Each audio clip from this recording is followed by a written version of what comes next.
As is customary on this podcast, we reveal the plans and plots of the ubiquitous them in order to quell their dastardly plans. Yes, and this week we have a doozy for you. You see, due to our exemplary research and our ability to read emails, we have the name of yet another member of the evil cartel who seek to control our, and by extension, your enjoyment of this very podcast. Yes, it's come to light that one Robin, if that is his real name, has decided to patronize this very podcast for what we can only surmise are reasons. No good reasons. Indeed. Who, for good reason, would fund this? Anyway, Robin, we're on to you. You might think that slipping several dollars a month might mean we won't keep an eye on you, but we will. We will. Our vigilance is legendary. Yes, except we haven't responded to that email from Nat yet. Okay, well, our vigilance is subject to availability. But enough vigilance, it's time to talk psycho-weaponry.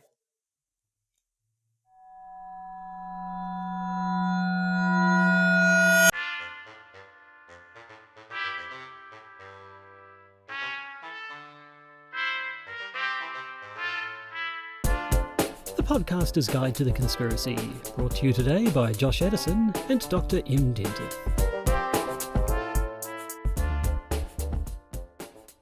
Hello and welcome to the Podcaster's Guide to the Conspiracy. As usual, we have one Josh Addison, a single Dr. M. Dentith.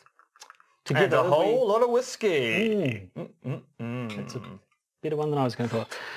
Yes, so we're practically reeling this week with popularity. New patron, an email. I was thinking we can finally build the Scrooge McDuck the money pit thing. Yeah. And then we can die by diving head first into a pile of hard metal coins. Yeah, it'll be great. There's fun and heavy tales here in Dunkirk. Don't. God, that's one of those ones.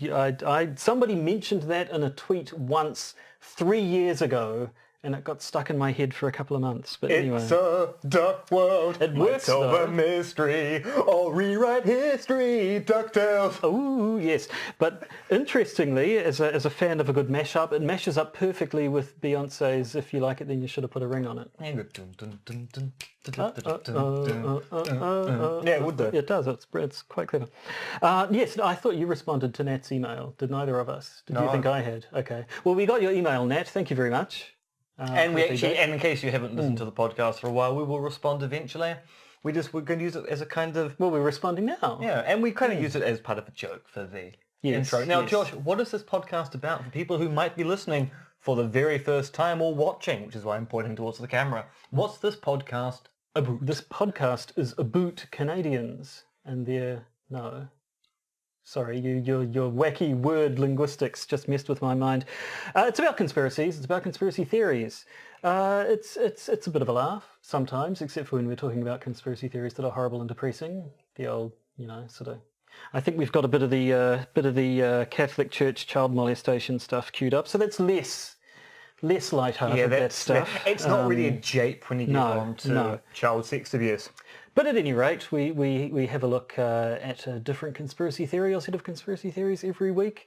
We both, I believe, buy into Dr. Dentith's approach towards... Well, I'm pretty sure you buy into your own approach. Yeah, and I do buy into my own approach, yes. Which is that conspiracy theories should be treated like pretty much any other theory and evaluated on their methods, which isn't to say that we don't think the wacky, tinfoily, hatty ones are bollocks. They pretty much generally are. And by methods, he means merits.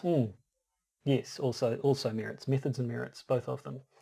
And you just completely killed my train of thought by correcting me. I did indeed. Let's readjust our train of thought by moving straight into the news. Yes. Breaking conspiracy theories in the news.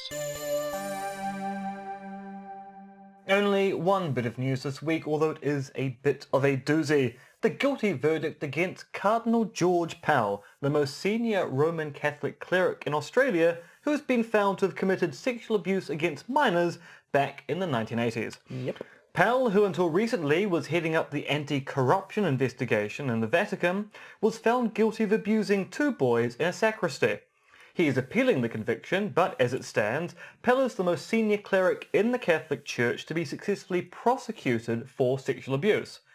Given there has been a long history of the Church covering up said abuses, and Pell had been previously implicated in simply moving priests from one parish to another after complaints, rather than dealing with the actual problem, Pell in this case appears to be both conspirator and perpetrator. So a bit of a shocking story, actually. It is, yes, a slightly more depressing way to start off the episode. But Now, when did you hear about Cardinal Pell's conviction? his conviction, I don't know, when did it happen? The other day? No, it was announced the other day. The trial against Pell actually came to an end in December of last year, and of course was the subject of an injunction to stop his name from being released, in part because there was thought that he was going to be prosecuted for sexual abuses also in the 1970s, so they didn't want to potentially impair a jury by having a guilty conviction announced at the time if they were about to start a new trial. And this of course led to a situation where people in Australia officially didn't know about what happened to Pell, and some of us overseas kind of did. Which is kind of the reverse of other situations we've heard, hasn't we? There was a case here in New Zealand a little while ago, the murdered backpacker woman, whatever she was, and the identity of her murderer was stifled here in New Zealand, but was being... Yes, that's right. His name was printed in the press in the UK. I actually think he might still be under an injunction now here. Yeah. Yes, funny how law works sometimes, but there you go. Now, of course, some people will claim, this is part of the cover-up to make sure that people don't find out about what's going on with the Catholic Church. But as people in the media and also in the judiciary in Australia pointed out, no, it was about protecting a possible trial into the same kind of thing from a different time period.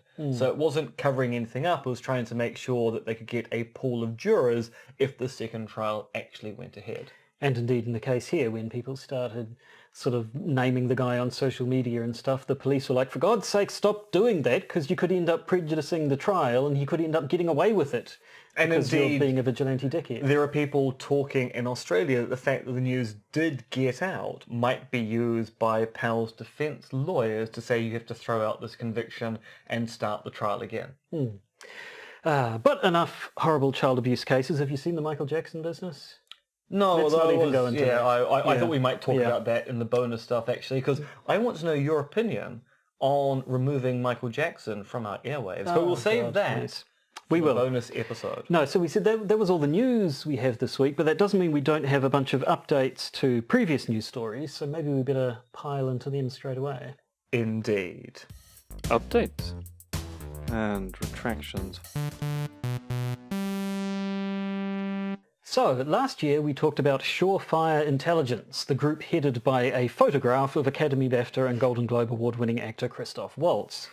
As we uncovered at the time, said photo was actually just a mask for the real mastermind, and we use that term loosely, one Jacob Wohl, who was also one of the people behind the attempted smear on Special Counsel Robert Mueller.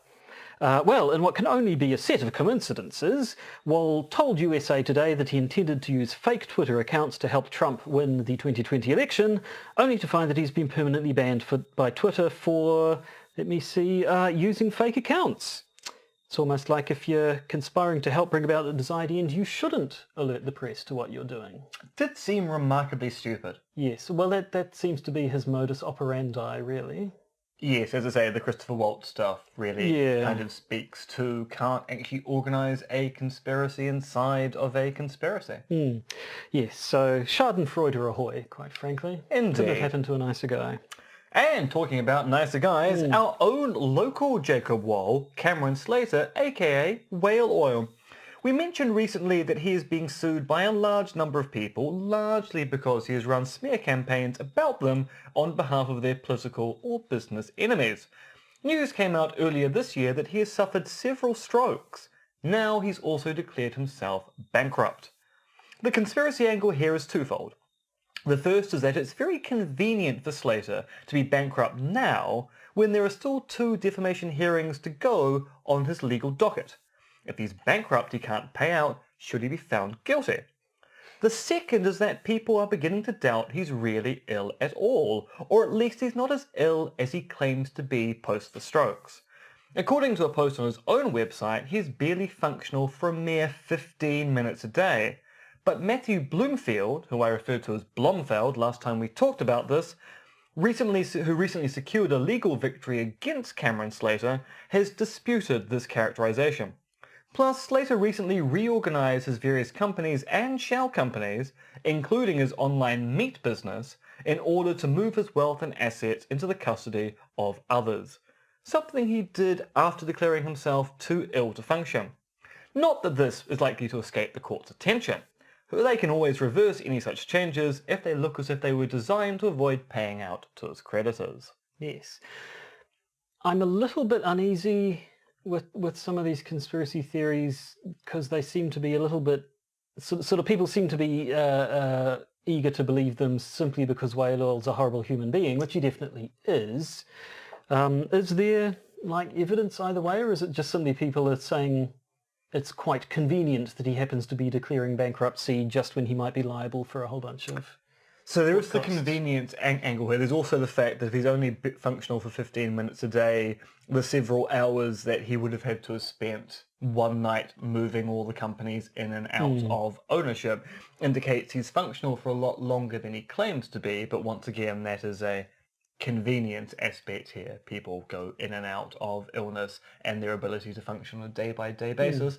But there is the convenience aspect here of has kind of made it hard to pay out his creditors. Yes. Although, as I pointed out, the courts may not care because they do have the authority to go, yeah, you changed ownership to avoid paying out your debts. That's just not on. See, I thought you were going to be more concerned by the fact he's an online meat company. He has an online meat company? Yes, he sells meat online via his website. I'm quite happy to be able to say that I had no knowledge of whale oil's meat. And now you probably never will. Good. Let's move on quickly before disturbing images start to form. Jerome Corsi and InfoWars have issued a startling update in the whole Seth Rich was murdered story by admitting that their story claiming Seth Rich was the person behind the hack of the DNC emails in 2016 was fake news. Corsi has admitted that his source, Retired Admiral James Lyons, was wrong to finger Rich for the DNC hack and that Corsi had no independent information to support his own claims about the matter. Not just that, but Corsi made a special point of saying he had not been pressured into making the retraction, which probably won't satisfy the denizens at InfoWars, but it certainly removes one plank from the Seth Rich was murdered conspiracy theory. I'd heard the story supporting it was still on InfoWars, though. Had they been taken down? Or was it only his stories had been taken down, but other stories on InfoWars around the conspiracy I was of the belief that InfoWars had taken down all of the Seth Rich did the internet hack aspect of the story. I see, but possibly not the Seth Rich was murdered by Hillary Clinton. Yes, I believe that story is still ongoing, but they've now said one of the planks in that story, Seth Rich was murdered because of the hacks. They're going, well, it wasn't the hacks, at which point you go, so why did Hillary Clinton order his murder?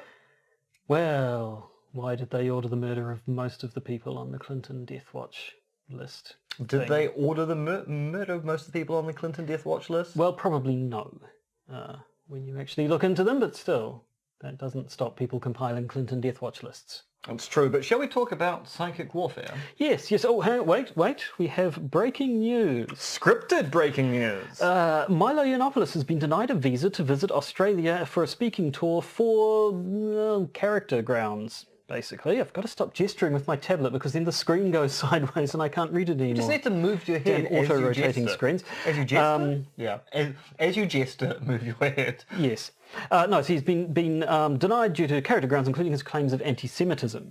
Yiannopoulos, for example, sent a Jewish journalist $14.88, which is reference to 1488, the set of numbers neo-Nazis used to symbolise their neo-Nazism. 14 refers to the 14-word long, isn't it, mantra of securing future for white children. 88 represents Heil Hitler, because H is the 8th letter of the alphabet, HH88. Yiannopoulos claims he was just trolling, which is ironic because he also thinks people should take personal responsibility for their actions. Yeah. But he's a wacky fellow who probably doesn't deserve the attention that any of us give him. No, and once again, Australia's visa system is a magic 8-ball. For every Milo they deny entry to, they also deny an entry to Chelsea Manning. And let in a Southerner Molyneux. Yes, so frankly, it's a magic 8-ball. You just don't know what the Australian Immigration Minister is going to do next. Kind of exciting, really. Well, no. No, Actually, the opposite of actually, exciting. Yeah. Terrifying. Yeah. Kind of terrifying. But not as terrifying as... Psychic warfare.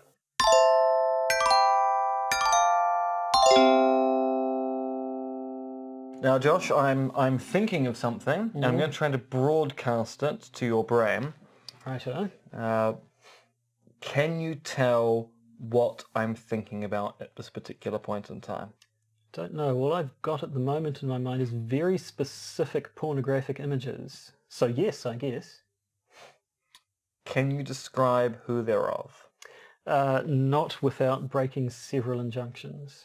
Actually, that's true. We should stop this now. Psychic warfare. Psychic warfare. Tell me about psychic warfare. Okay, well this...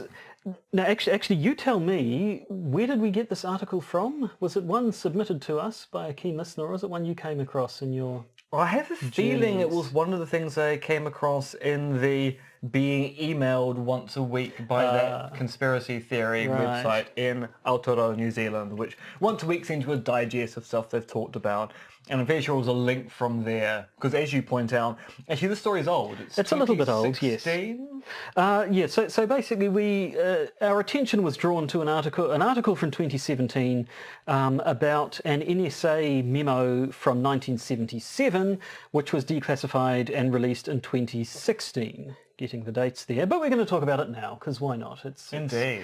The original thing was 1977, so we can't be accused of being any more out of date. So this memo is titled Parapsychological Weapon.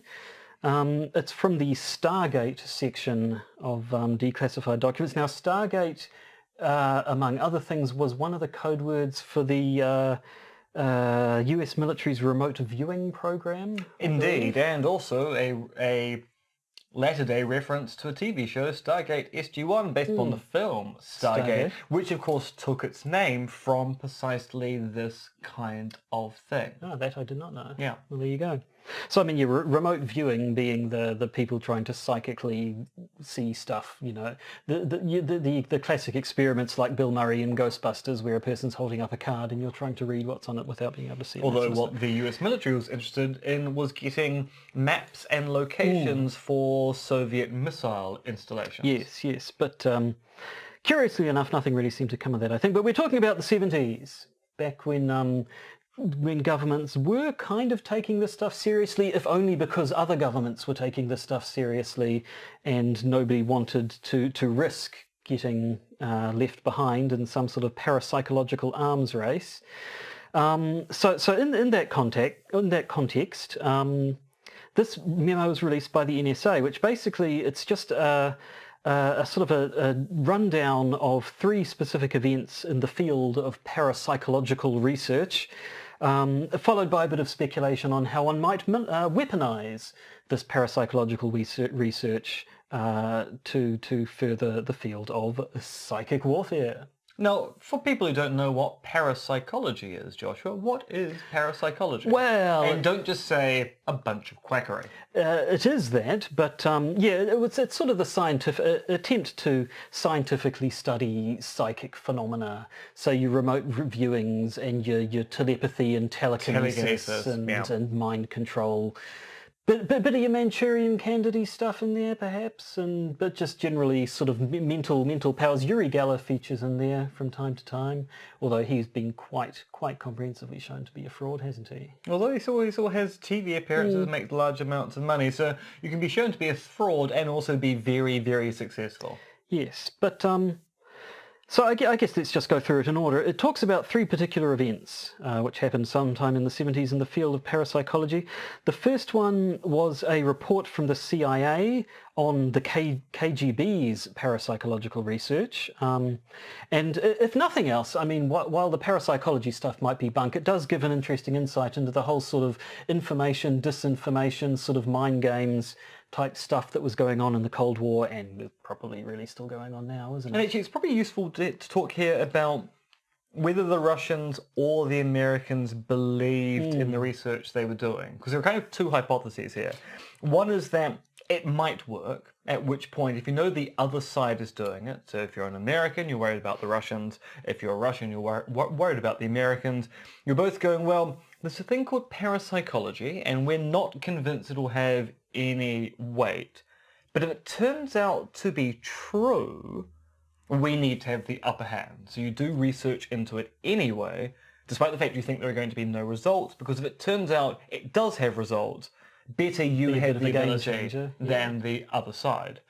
The other way people look at it is it's a really good way to get the other side to waste large chunks of money. So if the Americans look like they're taking parapsychology seriously, the Russians will take parapsychology seriously. They will then waste a large chunk of their operational budget researching something that the other side thinks is wacky and woo, and because of that, the other side isn't investing in, say, cruise missiles or satellite launches. And there's some evidence that maybe this was the American perspective, because when you look at the allocated budgets for these programs in the US military, they really were only spending a very, very tiny amount of money, but they were engaging a lot of PR about the research. Almost if they were going, we're not going to spend much, but we're going to make a big noise about it. Yes. And are there similar details known about the Russian research? Do we know if they were spending a lot of money, or could it be possible that it was just sort of a bluff, double bluff, triple bluff sort of thing going on where they were both trying to trick the other into spending large amounts of money while in fact neither of them really were? The problem with the Russian side of the story is a lot of the documentation is still under wraps, so we don't really know. But there's a lot of that, the sort of 10-dimensional chess that people tend to roll their eyes at a little bit. But I mean, some of that does go on sometimes, doesn't it? It does, yeah. Yeah. Anyway, so as to the specific report, apparently there's a report into the fact that the KGB was researching parapsychology and doing so by using, rather than using sort of government scientists, by using like hobbyist scientists and non-governmental researchers who would find it a lot easier to talk to Western, possibly, scientists, parapsychological researchers, without raising attention. And so it was supposedly this plan where they could, the KGB or the Russian government wasn't necessarily in danger of sort of revealing stuff because these scientists weren't privy to whatever classified information they may be, but they might be talking to Western scientists who could deliberately or inadvertently leak details which would then be fed back to the Russian government. So supposedly, according to the CIA, according to the NSA, the other way around, this tactic yielded, quote, high-grade Western scientific data. So they claimed about parapsychology. Yeah. So high grade here is a intelligence term as opposed to an academic term. Yes. As you can tell, we're really keen on parapsychology. Indeed. So the next thing in this declassified memo is the case of the arrested journalist.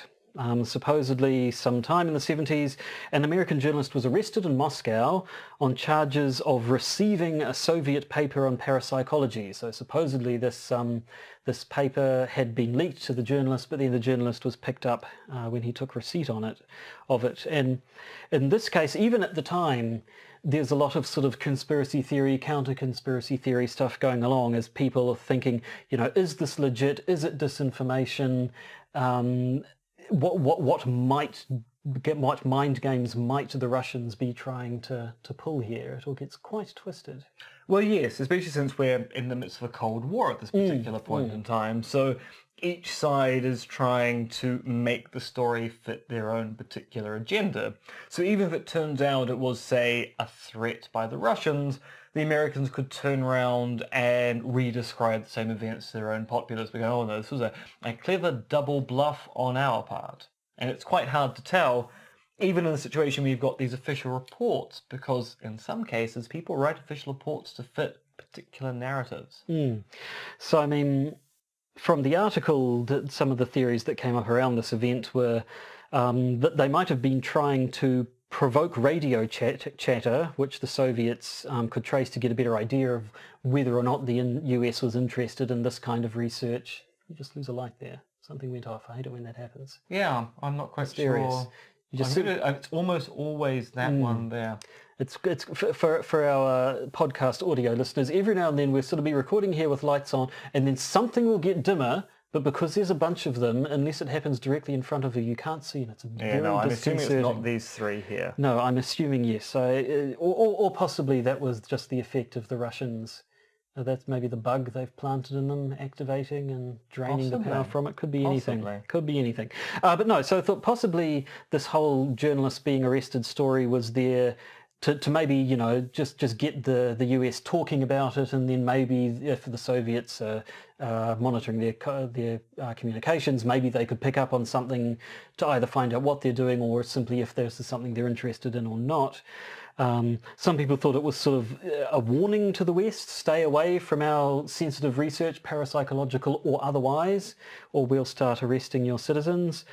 And then the third theory was that it was, and here I'm quoting, a doublethink ploy to pretend interest in a clumsy manner to make us think that this was really just a deception to trick the West into believing there was interest when there really was none. I don't quite think I understood that even as I was reading it. Clever double bluff, basically. Yeah, so there's a lot of, I mean, as we talked about before, if you have sides trying to basically provoke the other into wasting a whole lot of money, then they want to sort of be constantly feeling each other out as to, are you interested? I don't know. Are you interested in it? I don't know. Well, I'm interested in it. If you're interested in it, well, are you interested? I don't know. Are you? Am I? I don't know. I mean, you seem a bit interested. No, you seem a bit interested. No, I'm only interested if you're interested. Well, I'm definitely only interested if you're interested. Oh, well, I'm slightly. Oh, you are interested. Well, I'm interested. You're kind of waiting for someone to break. No, you hang up first. No, you hang up first. No, you hang. No, yeah. It sounds I'll have the last word. No, I'll have the last word. No, I'll have the last word. Yes. So, I mean, yeah, it gets into the 10-dimensional chess theory, and is it really or not? When you get to the sort of this is what I think, but that's just what they wanted you to think, but thinking what they wanted to think is what we wanted them to think about what we think about what they think, and it just gets into a massive tangle, and you almost I've turned out to be a double agent because I've thought my way into it. And then possibly the 11th dimensional chess on top of that is that by muddying the waters like this so much, nobody knows the truth of anything, and then maybe that's. And then Donald Trump becomes president. Yeah, so satire. The paper itself was apparently a paper on the existence of PSI or psi particles in living cells. Supposedly this was a paper claiming that they actually had found scientific proof of psychological phenomenon. There were these special psychic particles in living cells which could be manipulated to generate psychic phenomena. Like midichlorians. George Lucas was right. If you remember back in episode 180 when we talked about Falun Gong and whether or not the Chinese are harvesting the organs of prisoners, spoiler, they probably are, but we can't prove it. We talked about how back in the 1970s, again, the Chinese were into this stuff a little bit, and supposedly scientists in China in the 70s thought they had come up with scientific proof for the existence of qi, the sort of Chinese equivalent of scientific existence of the proof of cheese. Cheese, yes. Well, I don't know. How much do we really know about cheese? As I don't eat it, nothing at all. Well, there we go. The Chinese have got a step up on you there already. So, yeah, it was interesting. This one in particular is just so murky that it's hard to know what the hell is true or not, and whether or not it was the case that people were genuinely interested in scientifically investigating this, whether it was being taken seriously at all, or if it was just bluff upon bluff upon bluff to try and get people talking about stuff that nobody actually in the end was really interested in. Yeah, and because it's a whole Cold War thing, we'll probably never really find out what was going on because A, a lot of the stuff is still being kept secret, and B, a lot of the people who are doing the research are now dead. Yes. So the third bit, and maybe you might like to talk about this a bit more because I believe it touches on one of your favourite topics, one Teilhard de Chardin. Pierre Teilhard de Chardin. So yes, apparently This is the third point is that some physicists, in quote marks there, they don't really go into any more detail than that. Oh, actually, no, it's not, no, sorry, that's not true. They will in a moment. I retract that. Some physicists, along with the famous evolutionist Teilhard de Chardin, see the universe in terms of a great thought rather than a great machine. Quoting from the NSA's memo here, in this view, the unified field on ground of reality is awareness. Will within awareness impels and focuses energy. Energy condenses into particles which concentrate into atoms, compounds, etc. The telekinetic experience in the US, Dr. Krippner in New York, so here we go. Europe, Dr. Hans Bender in Freiburg, West Germany, and the USSR Sergeyev tests of Kulagina all seem to show that even human awareness focusing with will can evidence a new form of energy that moves and perhaps alters matter. And here we go with Uri Geller. The British scientists who tested Uri Geller complained of poltergeist phenomena. Objects left the room, some appeared later, some never did. Scientists for many years have observed poltergeist phenomena in which objects go through solid walls or disappear. Physicists commenting recently on such things indicated little surprise. They stated that they routinely detect particles emerging from energy and dissolving or disappearing back into energy.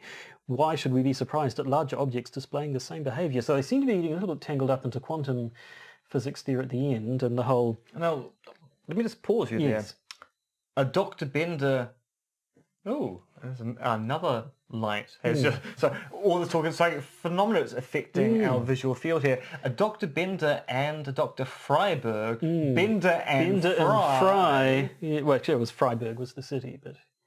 The city of fries. Definitely a Futurama episode. So you can ask me about Pierre Teilhard. I was going to say, basically, how was it that we've got 200 odd episodes into this podcast? I don't think we've mentioned Teilhard de Chardin. Because we haven't really talked about New Age conspiracy theories to any large extent. So Pierre Teilhard de Chardin was a Jesuit priest who was the first Catholic and arguably probably the first Christian to try to synthesize evolution by natural selection with some kind of theory of guided evolution.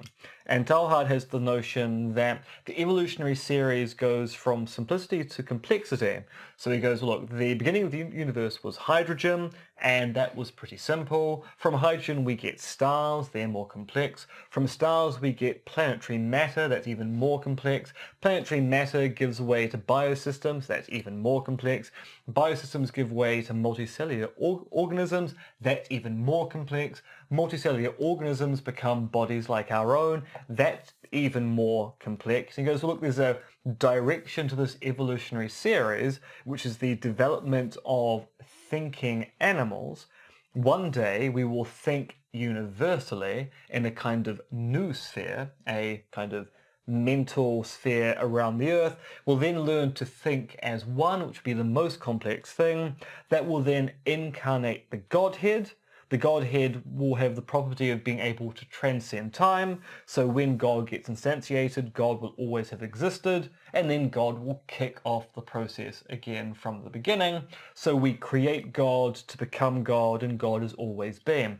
Which, as you can imagine, for many Catholics at the time, was a fairly controversial thesis which led to a lot of trouble. Although Teilhard has been largely... I think it's fair to say, has been largely rehabilitated within the Catholic Church with respect to talk of this kind of guided evolution notion. But in the 1970s, talk of the idea of a shared mental field that we could all access certainly would have been grist for the mill of psychic phenomena. But enough of this. Let's get to the good stuff, damn it. Because after summarizing these recent developments in the field of parapsychology, the memo goes on to say, how could we turn this into weapons? Psychic weapons, a la AKIRA. AKIRA, yeah. So first of all, they start their thinking small.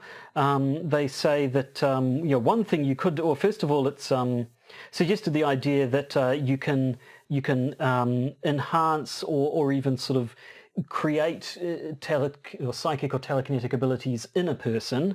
So one idea they have is of abducting key members of the opposing government and then using these techniques upon them to give them psychic abilities of some kind, telekinetic abilities or what have you, which they wouldn't know they have, but which had been programmed with some sort of, to come out in stressful situations, the idea being that you then plonk them back in their natural habitat, as it were, and then should everything go pear-shaped and they find themselves in this weird stressful situation, their telekinetic abilities will suddenly manifest, causing all sorts of chaos in whichever command centre they happen to be in and disrupting communication and what have you. Oh, so it's not AKIRA, it's scanners. Oh, it's not AKIRA yet. But yes, so we start with a bit of scanners.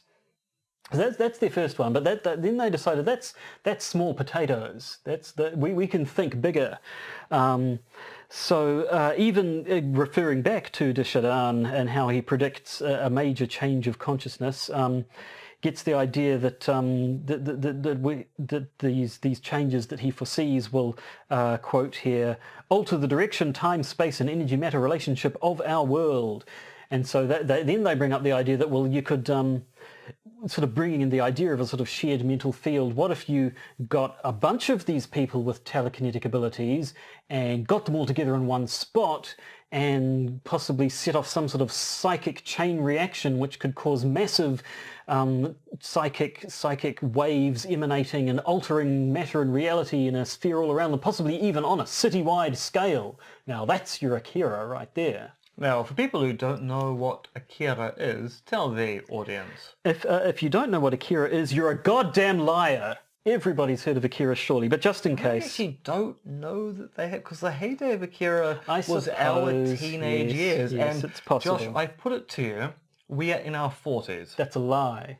Why would you say such a lie? Because I cut your leg open before the podcast started and counted the rings. Well, you've got me there. Okay, so on the off chance that you haven't heard AKIRA, AKIRA started life, it's a Japanese manga, it's a Japanese comic book, which was first published in 1982, so it's after a lot of this talk was going on. And some of us were only 5 at the time it was published. Well, indeed, yes. Which is my emphasis, it's really, really old. And then in the late 80s, early 90s, it must have been early 90s. There was a very famous anime cartoon version of it, which begins with this psychic explosion destroying Tokyo, and then works its way through to another psychic explosion that destroys a bit of Tokyo. But in between, there's cool bikes, psychic things, giant... And a lot of people shouting, AKIRA! Lots of AKIRA! TETSUOOOOOOO! AKIRA! And so on and so on. It's a classic. It was sort of the pinnacle, I think, of cell animated... or of cell animation, really. They never really managed to top it before things went to CGI. And it is a classic, and it is possibly the canonical example of the possibilities of psychic warfare, where you have these psychic kids who, the strongest among them, AKIRA, and then AKIRA, and then the character Tetsuo eventually managed to manifest these city-destroying explosions. Sorry, well, I was wrong. Really not it was so much a rumination on psychic warfare as it is a rumination on the bombings of Hiroshima and Nagasaki. Well, obviously, yes. You could quite understand the fact that having 2 of your cities vaporized would have left quite an imprint on the Japanese psyche. So, the destruction of Tokyo in AKIRA, and indeed in various other Japanese cartoons of the time, is probably not that surprising from a cultural standpoint. No, not at all. I was wrong. It's not AKIRA who keeps getting shouted before. It's Kaneda who's the main protagonist. Kaneda and Tetsuo shouting the names at each other for minutes at a time, like half an hour. Just Kaneda, Tetsuo. Kaneda. Yep. It's very good. You should. If you haven't watched AKIRA, you should. Actually, I bet today you can probably get much better versions of it than we watched on VHS back in the day. No, they've been probably with much remasters better dubs as well. Apparently there are several quite high quality dubs that have been done of it over time. I thought I was going to have I mentioned this last week and figured we're probably going to segue into AKIRA references fairly quickly. We actually managed to get most of the way through it. Yeah. And then got onto AKIRA. And I didn't even really get to mention Global Frequency at all because they never quite touched on that. But if you've seen the first issue of Global Frequency by Warren Ellis, that's a 12-issue series. Yeah. Yeah, very good. I recommend it heartily. But the first issue is about the idea of a Russian sleeper agent who was programmed with psychic abilities and given there's sort of a nuclear bomb waiting somewhere in Russia, and he has this chip in his head that magnifies his telekinetic abilities, and when his abilities, so he was sort of sent to America to be a sleeper agent, and when his abilities were triggered, he would teleport a nuclear bomb into the middle of whichever American city he was sitting in. And then the whole point of the story is that while that never happened, he gets old, the chip in his head sits there slowly degrading and eventually starts going off on its own, and they have to go in and stop him. And then they briefly made they made the pilot for a TV series, which was very good, and it was just slightly too soon, because there was a whole bunch of politics. A new head of the network came on, and apparently whenever a new network head comes in, one of the things that usually happens is they clear the slate, cancel all the projects in production, so that the head can start off his own pet ones. So it was sort of already on the outs, and then the pilot got leaked onto the internet, and everyone who saw it said, wow, that is really great, why don't they make this TV series? It was a pretty good pilot. It was a really good pilot, but unfortunately, apparently this enraged the studios even further, so they made sure it would never happen. And then only a couple of years later, they were doing things like leaking the pilot of Arrow quite deliberately to spread hype for it, but slightly ahead of its time. Indeed. So we didn't get to talk about it that much, but that's probably for the best, because I think we're about at our time limit But now. your homework is to track the pilot down online and watch it, and then go, that would have made a really good TV series. And then you can just rail against the air because there's nothing you can do about it. So there we go. I think we're at the end of another episode. We've got to have a bit of fun now. We started with the child molestation and the horribleness, but every now and then we ended up with wacky psychic bombs destroying cities. So we went from that was a work of fiction, though. That was small horror to existential dread about the future of our society. Well, yes. But that's all we have for you now. If you stick around, what happens if they stick around? Well, if you stick around, you'll be finding out about what's happening with UKIP in the UK. Not good. The fact that Viktor Orban, Prime Minister of Hungary, might be about to be expelled from a party grouping in the EU. The fact that Roger Stone loves Instagram so much he might have to go to jail over it, and something Josh added at the last minute, hidden tunnels under Alcatraz. Could this be the new North Head? So, but in order to hear that, you have to be one of our special super patrons, much like new patron Robin. If that's your real name. Is your real name. And I happen to know it is your real name because we follow each other on Twitter, but for the sake of the joke, is it your real name? Is it? Real name or not, you're one of our favourite people, and as such get to access the bonus content. But for our regular listeners, who you might not be our favourite people of our listeners, but you are our favourite people out of all of humanity, so that's something, that's not nothing.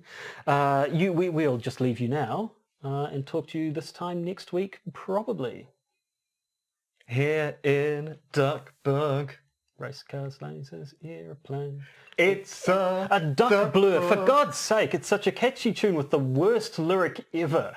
He's like, what rhymes with Duckburg? I don't know, blur. Sounds a little bit like it. Although that's now making me I don't even care anymore. Let's just throw that in. Britpop Duck Blur. 90s Duck Blur, good God.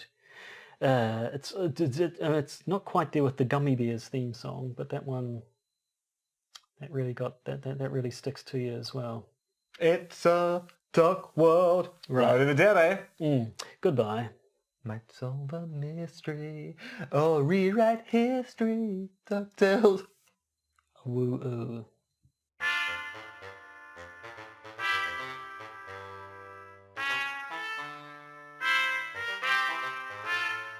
You've been listening to the Podcaster's Guide to the Conspiracy, starring Josh Addison and Dr. MRX Dentith, which is written, researched, recorded and produced by Josh and M. You can support the podcast by becoming a patron via its Podbean or Patreon campaigns.